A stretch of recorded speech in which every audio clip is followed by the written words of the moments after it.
Tynan Portillo presents. Featuring the works of Edgar Allan Poe and the best horror stories from the 19th century. Welcome to the Poe Show Podcast. Music and narration by Tynan Portillo. Today's episode, Berenice by Edgar Allan Poe.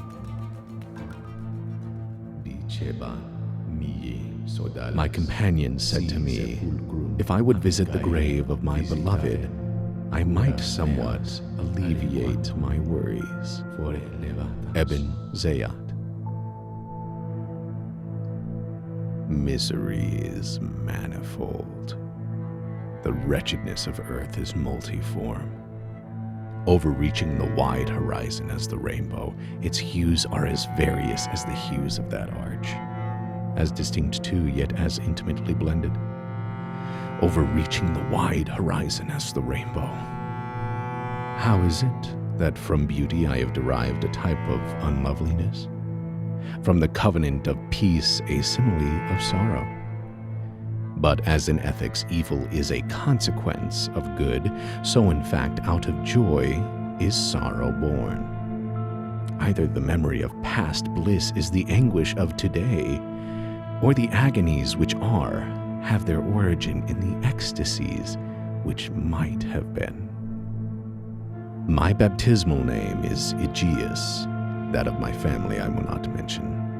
Yet there are no towers in the land more time-honored than my gloomy, gray hereditary halls. Our line has been called a race of visionaries, and in many striking particulars, in the character of the family mansion, in the frescoes of the chief saloon, in the tapestries of their dormitories, in the chiseling of some buttresses in the armory, but more especially in the gallery of antique paintings, in the fashion of the library chamber, and lastly, in the very peculiar nature of the library's contents, there is more than sufficient evidence to warrant the belief. The recollections of my earliest years are connected with that chamber, and with its volumes, of which latter I will say no more. Here died my mother. Herein was I born. But it is mere idleness to say that I had not lived before, that the soul had no previous existence. You deny it? Let us not argue the matter, convince myself I seek not to convince. There is, however, a remembrance of aerial forms, of spiritual and meaning eyes, of sounds musical yet sad, a remembrance which will not be excluded, a memory like a shadow, vague, variable, indefinite, unsteady, and like a shadow too in the impossibility of getting rid of it while the sunlight of my reason shall exist. In that chamber was I born, thus awaking from the long night of what seemed but was not nonentity, at once into the very regions of fairyland, into a palace of imagination, into the wild dominions of monastic thought and erudition. It is not singular that I gazed around me with a startled and ardent eye, that I loitered away my boyhood in books and dissipated my youth in reverie. But it is singular that as years rolled away and the noon of my manhood found me still in the mansion of my fathers, it is wonderful what stagnation there fell upon the springs of my life. Wonderful how total an inversion took place in the character of my commonest thought. The realities of the world affected me as visions, and as visions only, while the wild ideas of the land of dreams became in turn not the material of my everyday existence, but, in very deed, that existence utterly and solely in itself. Berenice and I were cousins, and we grew up together in my paternal halls, yet differently we grew. I, ill of health and buried in gloom, she agile, graceful, overflowing with energy. Hers the ramble on the hillside, mine the studies of the cloister. I living within my own heart, and addicted body and soul to the most intense and painful meditation, she roaming carelessly through life with no thought of the shadows in her path, or the silent flight of the raven-winged hours. Berenice. I call upon her name. Berenice. And from the gray ruins of memory, 1,000 tumultuous recollections are startled at the sound.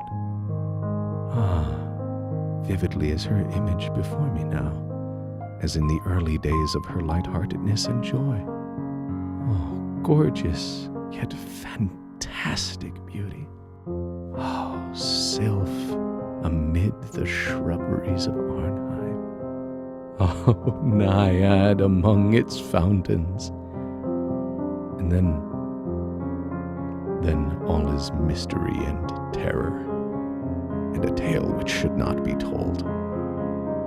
Disease, a fatal disease, fell like the simoon upon her frame, and even while I gazed upon her, the spirit of change swept over her, pervading her mind, her habits, and her character, and in a manner the most subtle and terrible, disturbing even the identity of her person. Alas, the destroyer came and went, and the victim, where was she? I knew her not, or knew her no longer as Berenice. Among the numerous train of maladies superinduced by that fatal and primary one which effected a revolution of so horrible a kind in the moral and physical being of my cousin, may be mentioned as the most distressing and obstinate in its nature, a species of epilepsy not unfrequently terminating in trance itself, trance very nearly resembling positive dissolution, and from which her manner of recovery was in most instances startlingly abrupt. In the meantime, my own disease, for I have been told that I should call it by no other appellation, my own disease, then, grew rapidly upon me and assumed finally a monomaniac character of a novel and extraordinary form, hourly and momently gaining vigor, and at length obtaining over me the most incomprehensible ascendancy. This monomania, if I must so term it, consisted in a morbid irritability of those properties of the mind in metaphysical science termed the attentive. It is more than probable that I am not understood, but I fear indeed that it is in no manner possible to convey to the mind of the merely general reader an adequate idea of that nervous intensity of interest with which, in my case, the powers of meditation, not to speak technically, busied and buried themselves in the contemplation of even the most ordinary objects of the universe. To muse for long, unwearied hours with my attention riveted to some frivolous device on the margin or in the topography of a book. To become absorbed for the better part of a summer's day in a quaint shadow falling aslant upon the tapestry or upon the door. To lose myself for an entire night in watching the steady flame of a lamp or the embers of a fire, to dream away whole days over the perfume of a flower, to repeat monotonously some common word until the sound by dint of frequent repetition ceased to convey any idea whatever to the mind, to lose all sense of motion or physical existence by means of absolute bodily quiescence long and obstinately persevered in. Such were a few of the most common and least pernicious vagaries induced by a condition of the mental faculties, not indeed altogether unparalleled, but certainly bidding defiance to anything like analysis or explanation. Yet, let me not be misapprehended.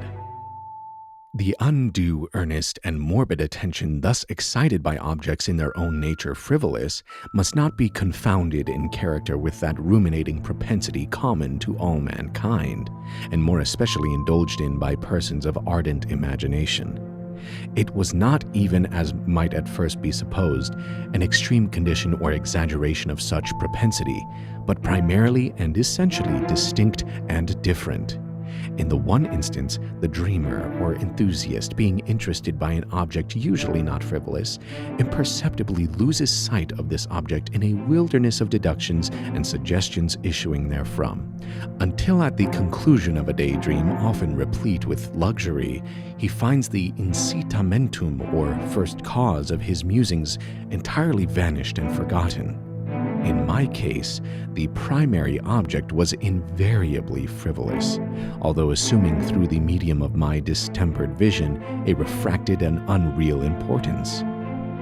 Few deductions, if any, were made, and those few pertinaciously returning in upon the original object as a center. The meditations were never pleasurable, and at the termination of the reverie, the first cause, so far from being out of sight, had attained that supernaturally exaggerated interest which was the prevailing feature of the disease.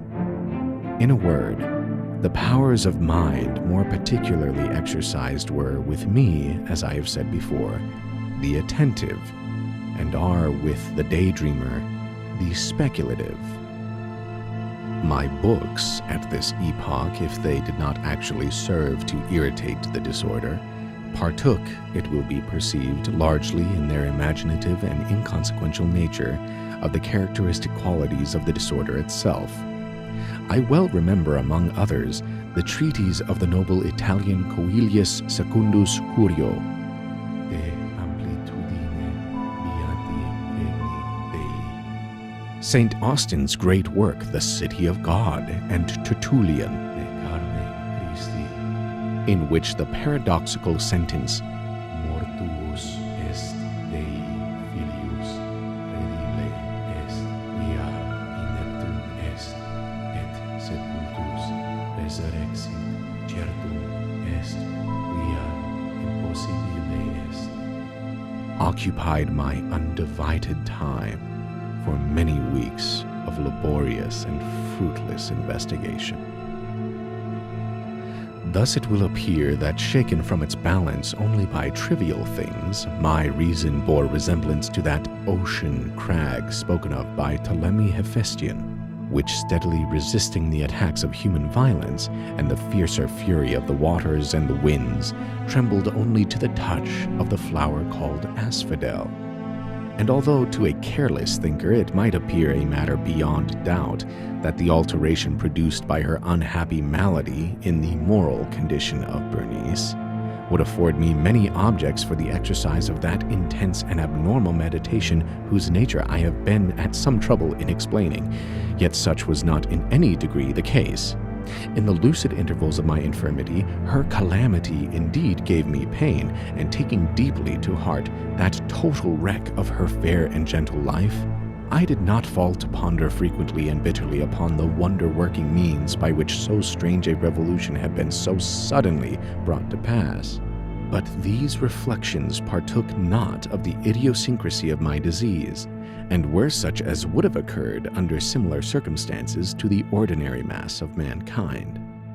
True to its own character, my disorder reveled in the less important but more startling changes wrought in the physical frame of Berenice, in the singular and most appalling distortion of her personal identity. During the brightest days of her unparalleled beauty, most surely I had never loved her.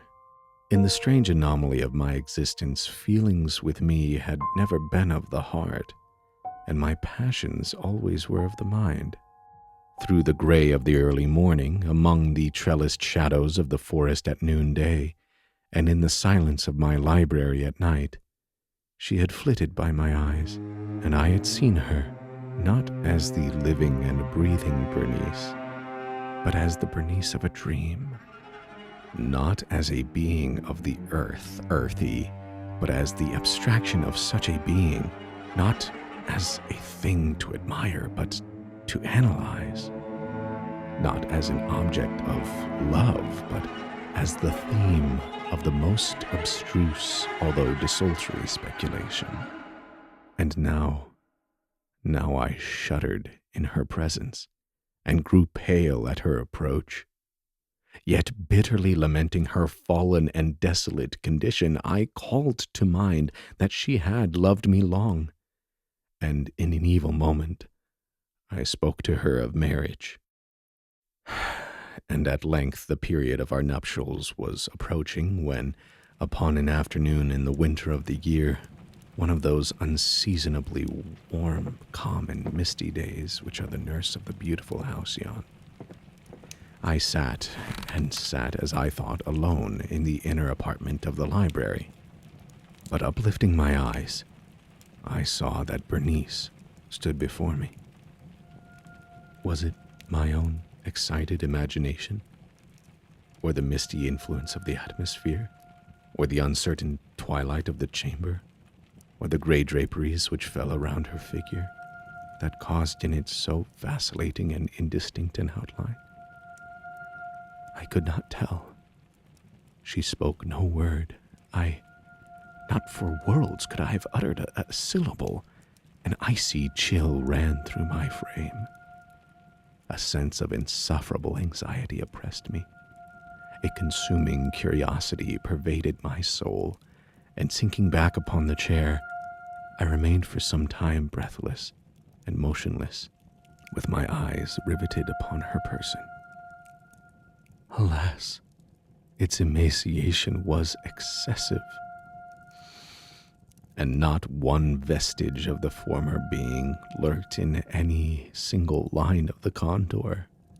My burning glances at length fell upon the face. The forehead was high and very pale and singularly placid, and the once jetty hair fell partially over it and overshadowed the hollow temples with innumerable ringlets now of a vivid yellow, and jarring discordantly in their fantastic character with the reigning melancholy of the countenance. The eyes were lifeless and lusterless, and seemingly pupilless, and I shrank involuntarily from their glassy stare to the contemplation of the thin and shrunken lips. They parted, and in a smile of peculiar meaning, the teeth of the changed Berenice disclosed themselves slowly to my view. Would to God that I had never beheld them, or that having done so, I had died. The shutting of a door disturbed me, and looking up, I found that my cousin had departed from the chamber, but from the disordered chamber of my brain had not, alas, departed, and would not be driven away the white and ghastly spectrum of the teeth. Not a speck on their surface, not a shade on their enamel, not an indenture in their edges, but what that period of her smile had sufficed to brand in upon my memory. I saw them now even more unequivocally than I had beheld them then. The teeth, they were here and there and everywhere, and visibly and palpably before me, long, narrow, and excessively white, with the pale lips writhing about them, as in the very moment of their first terrible development. Then came the full fury of my monomania, and I struggled in vain against its strange and irresistible influence. In the multiplied objects of the external world, I had no thoughts but for the teeth. For these I longed with a frenzied desire. All other matters and all different interests became absorbed in their single contemplation. They alone were present to the mental eye, and they, in their sole individuality, became the essence of my mental life. I held them in every light. I turned them in every attitude. I surveyed their characteristics. I dwelt upon their peculiarities. I pondered upon their conformation. I mused upon the alteration in their nature. I shuddered as I assigned to them in imagination a sensitive and sentient power, and even when unassisted by the lips, a capability of moral expression. Of Mademoiselle Saab, it has been well said,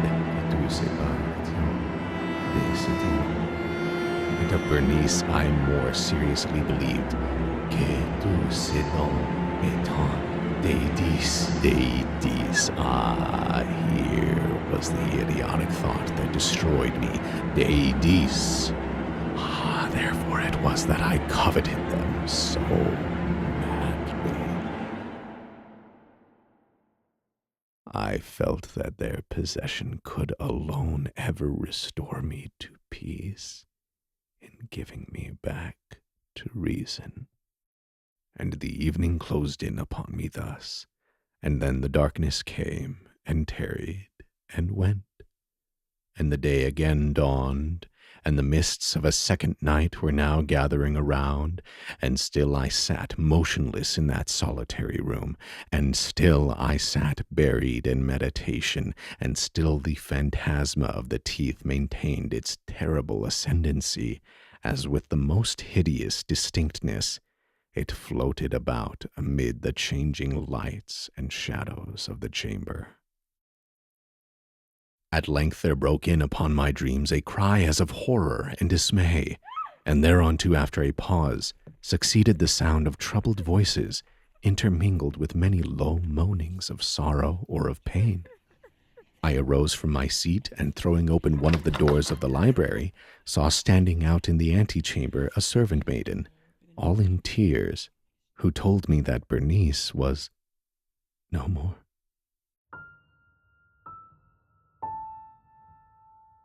She had been seized with epilepsy in the early morning, and now at the closing of the night, the grave was ready for its tenant, and all the preparations for the burial were completed.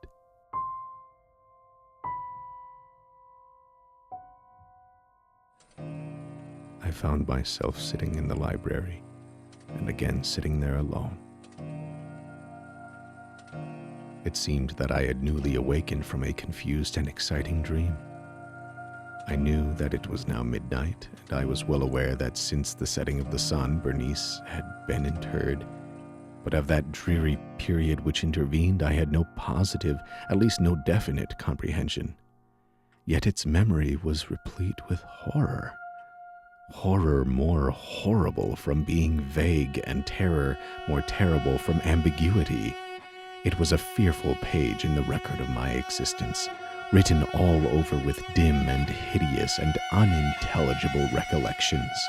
I strived to decipher them, but in vain, while ever and anon, like the spirit of a departed sound, the shrill and piercing shriek of a female voice seemed to be ringing in my ears. I had done a deed. What was it? I asked myself the question aloud, and the whispering echoes of the chamber answered me. What was it? On the table beside me burned a lamp, and near it lay a little box. It was of no remarkable character, and I had seen it frequently before, for it was the property of the family physician. But how it came there, upon my table, and why did I shudder in regarding it? These things were in no manner to be accounted for, and my eyes at length dropped to the open pages of a book, and to a sentence underscored therein. The words were the singular but simple ones of the poet Ibn Zayat. My companion said to me, if I would visit the grave of my beloved, I might somewhat alleviate my worries.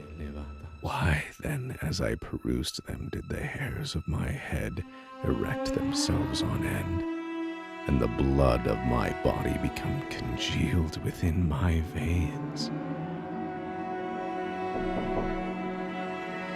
There came a light tap at the library door, and pale as the tenant of a tomb, a menial entered upon tiptoe. His looks were wild with terror, and he spoke to me in a voice tremulous, husky, and very low. What said he? Some broken sentences I heard. He told of a wild cry disturbing the silence of the night, of the gathering together of the household, of a search in the direction of the sound. And then his tones grew thrillingly distinct as he whispered me of a violated grave, of a disfigured body enshrouded, yet still breathing, still palpitating, still alive. He pointed to garments. They were muddy and clotted with gore. I spoke not, and he took me gently by the hand. It was indented with the impress of human nails. He directed my attention to some object against the wall. I looked at it for some minutes. It was a spade. With a shriek, I bounded to the table and grasped the box that lay upon it. But I could not force it open, and in my tremor it slipped from my hands and fell heavily and burst into pieces. And from it, with a rattling sound, there rolled out some instruments of dental surgery, intermingled with 32 small, white, and ivory-looking substances that were scattered to and fro about the floor.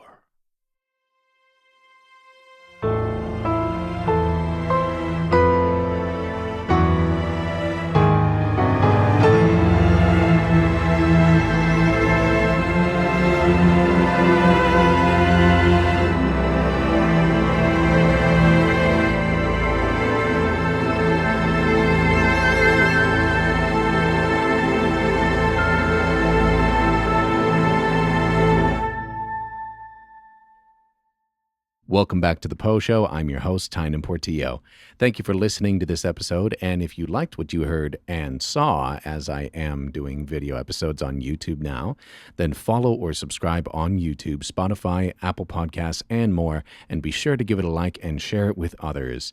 If you're in need of a voice actor or narrator, you can contact me at poshowpod@gmail.com with your project details. And remember to send any and all questions you have for me using the send a message link to send an anonymous text message to the podcast in this episode description or comment on YouTube. Boy, this story was not what I expected. I know that Edgar Allan Poe comes from an era that plays a lot more with intelligent jargon. I have always understood the writing style of the time and of Edgar Allan Poe, and I've never had a problem with it. But this main character was just so pompous, so holier than thou. He was insufferable. I talked about this a bit on TikTok, but I'll reiterate it here. Aegeus, who tells this story, writes in such intolerably long sentences that go on, and he takes forever to get to his point. I also got a comment on TikTok from an English teacher who makes potions.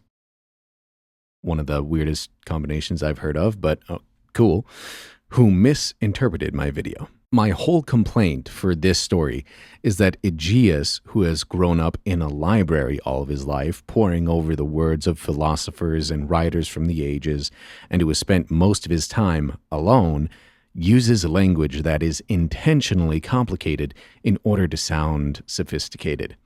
In reality, he's complicating the story in a way that makes it hard for me to want to keep reading, which is honestly a great talent of Edgar Allan Poe to write something so out of his own character. But the commenter on TikTok said, if you don't understand the time, you won't get it. Not gonna lie, that pissed me off. I'm not just an Edgar Allan Poe fan. All right, I'm not some kid who thinks Gothic horror is nice. I study this shit. I want to be an expert on it. My complaint is about the character of the story. That's it. That has nothing to do with the time in which this story was written or my comprehension of it. The only reason I state this is because the commenter claims to know what they're talking about because they have a degree in American literature, which is great. But you're not the only authority on this information just because you have that degree. You were the one who didn't understand my premise. The commenter went on to say I should look up vagina dentata. Do me a favor, don't look that up. It's about teeth in the vagina. It's a piece of folklore that has pervaded some cultures as a representation of women's sexual repression and men's fear of women's sexuality. If you're asking yourself, why are we talking about this? I asked myself the same question. The commenter went on to say that this story was an expression from Edgar Allan Poe of Aegeus's hidden desires for Berenice and his fear of Berenice's sexuality. They apparently wrote a paper on it in college. Now, I have not been to college. I don't have the complete scope of American literature that this person does. So I say, thanks for sharing. I disagree because that's not how Edgar Allan Poe wrote about women in any of his other works. I specified that I disagree because I know that art is subjective. And just because I don't see something you see in a work of literature doesn't discredit it. If you walk away from the Hunger Games thinking that a hidden theme was that the world is gonna turn orange, then good on you. I don't see it that way, but it's subjective. But the commenter responded, "He didn't write it until he did." Oh, so you want to argue, do you? Prove it. Provide evidence. Prove your point. Nothing in this story is explicitly or metaphorically implying sex in any manner. Perhaps it can be argued that Aegeus has a fetish with Berenice's teeth, but that is a part of his monomania, the trance of singular obsession he goes into, which Edgar Allan Poe reuses in his stories time and again. That is not even implied in having to do with sex. Even teeth themselves are used as a symbol of mortality and the grotesqueness of death in Edgar Allan Poe's stories. Metzengerstein, Hopfrog, and many other stories use teeth in this way. Unless you force the idea of vagina dentata into the narrative where it wasn't before, there is no textual evidence that supports Berenice being sexually repressed. In fact, she is shown to be the freer of the two characters because Aegeus is always cooped up in the library due to personal illness. Berenice frolics outside all the time, living an adventurous life. If you were to argue that during Edgar Allan Poe's lifetime, because this story was published right before he got married to his cousin Virginia, it could be a personal feeling of Poe's before getting married. That kind of fits. But again, you have to provide evidence that is supported by the text or other texts surrounding the work. For instance, I thought that The Cask of Amontillado was about two best friends, since it's heavily based on Edgar Allan Poe's soured relationship with Thomas English. But I could be wrong because nothing in the story implies that they are real friends. I made other comments on TikTok saying this exact thing. I did find an article talking about how this story could represent how repressing our natural desires can lead to unnatural thoughts and acts of violence, which is true, but where's the sex? Never expected that question to come out of my mouth. Aegeus refers to Berenice as a sylph, an immortal spirit of the air. He says she has, yes, gorgeous beauty, but fantastic beauty. She's also called a naiad or a nymph, incredibly beautiful spirits of nature. She, like many other women in Poe's writings, is being compared to that of a goddess. Well, what about the passage that says, "The noon of my manhood found me still in the mansions of my fathers"? Noon of manhood sounds like passing puberty, getting to a height of desire. But keep reading. He is talking specifically about the adventure of youth being repressed in the mansions of his fathers. He's not leaving the library. His thoughts inverted, he perceived his dreams as reality, and vice versa. He started going insane due to never leaving this library and living real life. It's about isolation and loneliness.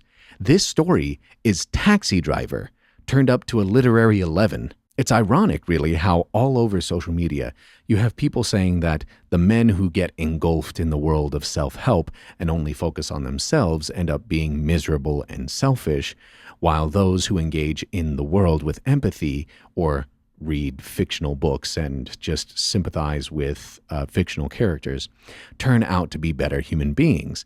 And this story is expressing that same idea. Poe is literally showing that Aegeus is going mad by being alone, living within his own heart and doing nothing but being introspective. And ask yourself, would Edgar Allan Poe be more likely to write about a man going mad from loneliness or a man going mad from not having sex? But like I said, this story, as with all art, is up for interpretation. But if you're going to interpret it and grandstand on your claim, don't disregard the need for textual evidence.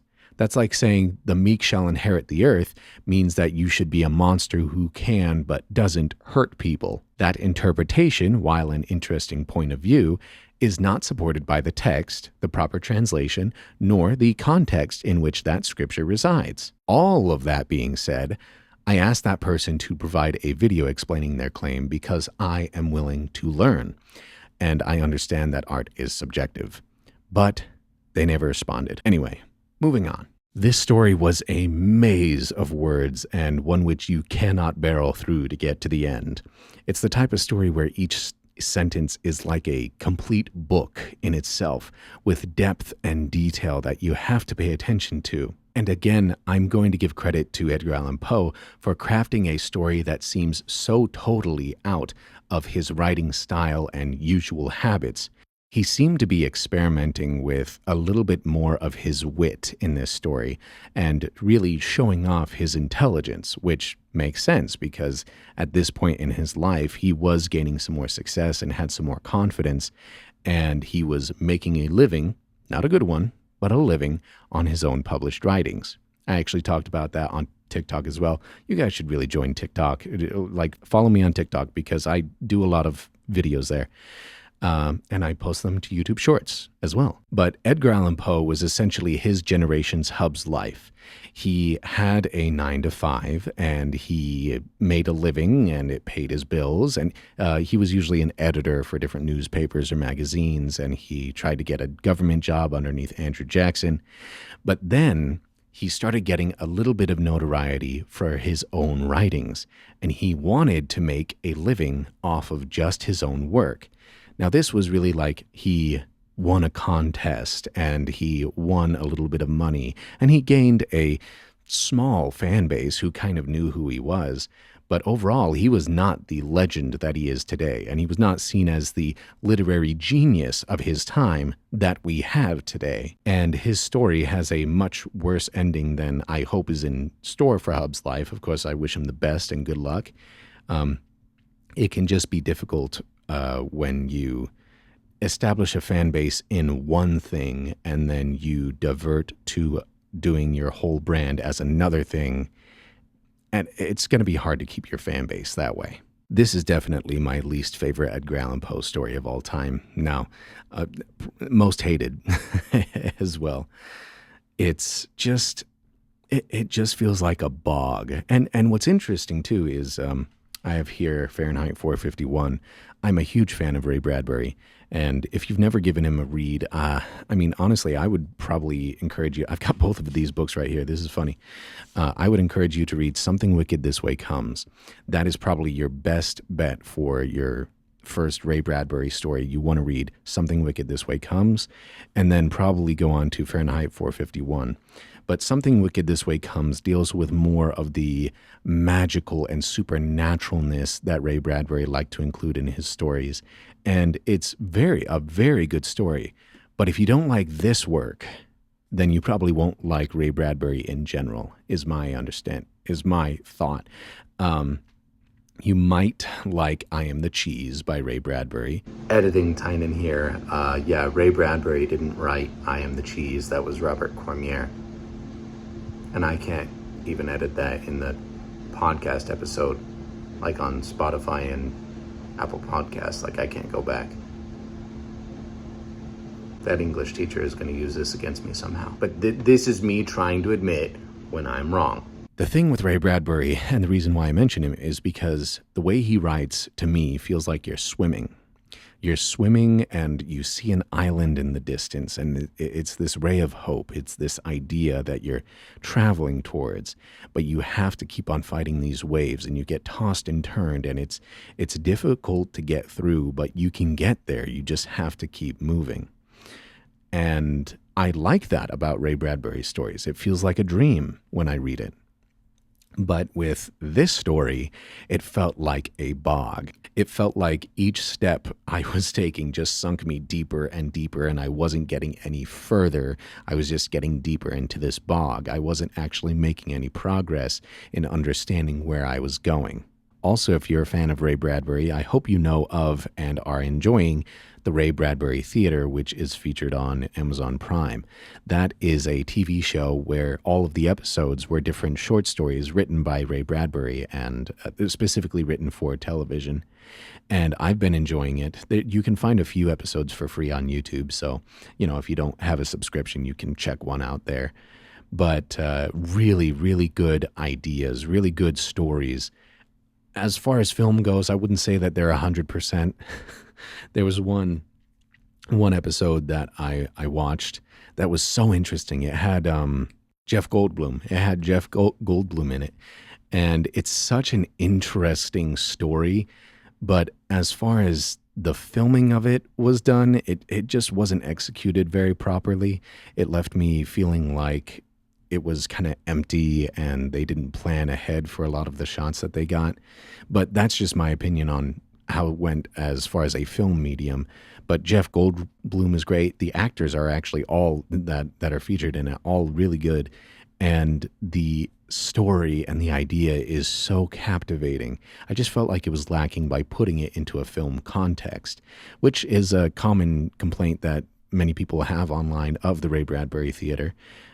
Because Ray Bradbury, that's upside down. Not that you can see that if you're not watching, but, watch on YouTube. But the thing about Ray Bradbury is that you have to read it to understand it, in my opinion, because you could have sentences like, let's just pick one right here. They walked home quietly on the moon-colored sidewalks, Mr. Halloway between the boys.